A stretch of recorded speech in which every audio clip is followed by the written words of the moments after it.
I'm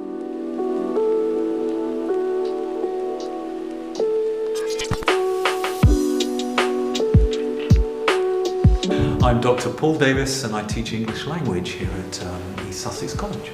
So in English language we are interested in language in all of its forms. So we're just as interested in spoken language and the sounds of language as we would be of written language and texts. In fact, we're interested in internet language and SMS language, any way that people use language to interact with one another.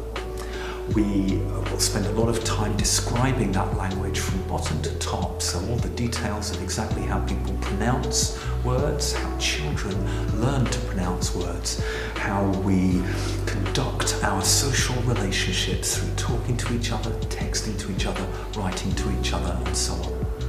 And so we link language to its contexts. Who's speaking? When are they speaking? What method are they using to communicate to each other? And then you'll be writing about that in a range of forms in the exam and in the non-exam assessment, the coursework component. The non-exam assessment takes 20% of the coursework, and there's two halves. One is that you get to do a creative piece. This could be journalism. Lots of our students are interested in being journalists. It could be storytelling, so you could do a creative story. And many of our students go on to be professional writers in one form or another.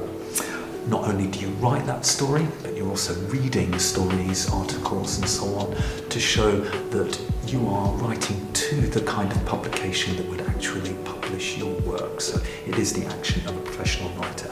And you follow up with an essay saying, here's how I did it. The second part of the coursework is a language investigation, and again this offers loads of scope to the different kinds of students who take our course. You could be looking at the language of video games, for example. You could be looking at the language of YouTube presenters, or the language of text messaging, the language used by children or by foreign learners of English as well. So there's a wide range of interests that you can explore. Students find various bits of the course valuable to them. I really like the language investigation elements actually in the second year. Once we've got all of our basics down, then students can really come into their own and explore everything that they've learned in terms of analysing how people use language in this range of contexts and doing their own creative work. People also enjoy some of the things that you didn't know that you knew, like looking at how children learn language. We listen to little children and look at their writing as well to think about how we developed from zero to being speaking adults. And even things like what we start with is phonology, these little squiggles that will tell us exactly how to pronounce words and how you produce a Liverpool accent or an American accent or a Scottish accent. So we usually ask for a grade 6 in English language. It's really important that you know how to essentially write in order to get into the course, because much of our focus will be about the technical details of language and making sure that you are equipped with a way of thinking about language and approaching language, analysing it into its specific details in order to write the kinds of essays that you go on to at A-level. We need to be aware of language everywhere it is in the world around us. What we aim to do each year is try to visit the British Library if at all possible. That's not just to see the books, but often there's displays that will reveal a bit about how language has changed over time. This could be handwritten language, this could be typing, this could be texts from throughout time. We also think then, and this is part of the second year, about how the English language has transformed over the last few hundred years and how it has spread across the world as well, because people in different countries will transform English sometimes quite radically into different new forms, and we are interested in all of that range of language use.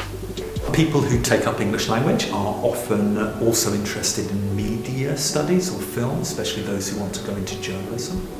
We often have psychologists who are interested in language. Language is how we capture our feelings and how we interrelate with each other, and knowing the details of how those sentences and interactions function is really useful to support that kind of study. We look at how children acquire language as well, and that often goes with child development, and sometimes health and social care students will join us as well. But language is how you conduct all of our practices. So we have actors, musicians, we sometimes have people doing literature as well as language, which gives you a really full and in-depth sense of how texts might function, and historians, politicians, sociologists as well, because all of our interactions with people are conducted through language, sociology and politics, and law works well. But hey, pretty much anything could go with English language. So an A-level course, including English language, is typically 3 times a week. You'll want to be reading and aware of language around that. There aren't set texts or novels to read for English language, but you should be stretching what you read, what you pay attention to, looking at the news, watching and reading things that you wouldn't normally watch and read, so you can get a real sense for the variety of language as it is used throughout the English-speaking world. My name is Susanna Evans and I teach English language and literature and also literature at East Sussex College Group in Lewes. I've been teaching at the college for nearly 20 years now, and I've taught across all the English subjects at various levels. But I love English language and literature. It's a joint course and it covers lots of different aspects of both language and literature, and it kind of mixes them up and blends them together in a way that means that you always have something to say using a language framework or using a literary framework about the texts that we look at. On the course, we look at a very broad range of texts. That's what distinguishes it perhaps from literature and language on its own, because we look at literary texts, we look at one novel and look at how narrative is made. At the moment that is The Great Gatsby, the great American novel. Then we look at one example of drama, of a play called A Streetcar Named Desire, which is very popular with students. And then we look at one poetry collection, which is by Caroline Duffy. So all our texts are quite modern, they're quite accessible. The other thing that really stands out about the course is that it's also got a focus on non-fiction. So we look at all types of non-fiction: journalistic writing, autobiography, letter writing and news reporting. So a huge variety of texts, some spoken, some written, and they range from things like Pepys's diary of the Great Fire of London from 1666 all the way up to a review of Beyonce and Jay-Z, and Russell Brand talking to a drugs committee, a committee on drugs from in the House of Commons. On this course, to do English language and literature, the joint course, we want you to have at least a 5 in English language, and I'd prefer it if you had, you must have at least a 5 in English literature as well. It would be great if you had a 6 in one or the other, because it suggests that you'll find the course that little bit easier. That said, it is an accessible course because of the modern texts we choose. It's a good choice for people who enjoy English, they like writing. It's also got creative writing on the course, but they're maybe not absolute specialists in English. It's a useful A-level to have to back up other A-levels. It works very, very well with a variety of subjects such as sociology, psychology, history. I've had students who've been very successful doing sciences and doing English language and literature alongside. So it's really, if you've got an interest in English, in any forms of English, in either literary fiction, fictional texts, or in non-fiction. This summer I had a lovely email from one of my former students, and she was a girl who'd been on the very first exam for this particular specification. So she did it when nobody really knew about how the exam was going to go. She did get an A, and she then went on to the University of Exeter. And this summer she emailed me to say that she'd just been awarded a first.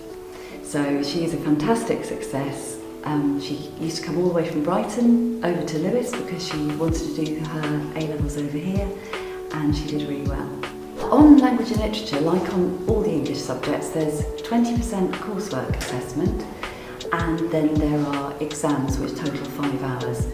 One of the good things about language and literature is that there are 3 exams, so they're relatively short in A-level terms, so there's one 1-hour exam and then 2 2-hour exams. The chance to do coursework appeals to lots of students because you will get lots of feedback, you will draft various versions of it, you're allowed to choose a book that you're actually interested in to write about, and then the second part of the coursework is journalistic writing, is non-fiction creative writing. I think the really good thing about the English language and literature course is that it's so broad. It covers a large amount of disciplines, a large amount of texts, and I feel that it's got enough variety to mean that you won't get bored. The thing that I think really sells the English language and literature course is the large variety on the course. There are lots of different types of texts, lots of different types of approaches. There is studying and analysing texts, of course, but there are a huge variety of those texts covering modern, a little bit of older stuff, but not very much, and fiction and non-fiction. And I think that there's always something for everybody on this course because of the breadth of the subject matter. In terms of trips and visits, once the world gets back to normal, we are committed to taking you on trips. We would really like to take you, as we have done in the past, to the British Library to look at how texts have changed over time, to look at Samuel Johnson's house. He's the man who wrote the first dictionary in the whole of English language. If any of the texts appear on stage nearby, we will definitely look to organise theatre trips or possibly film trips. At college, if you're doing 3 A-levels, you will have 3 lessons per week in each of those subjects. So that makes 9 lessons per week and then a tutorial session.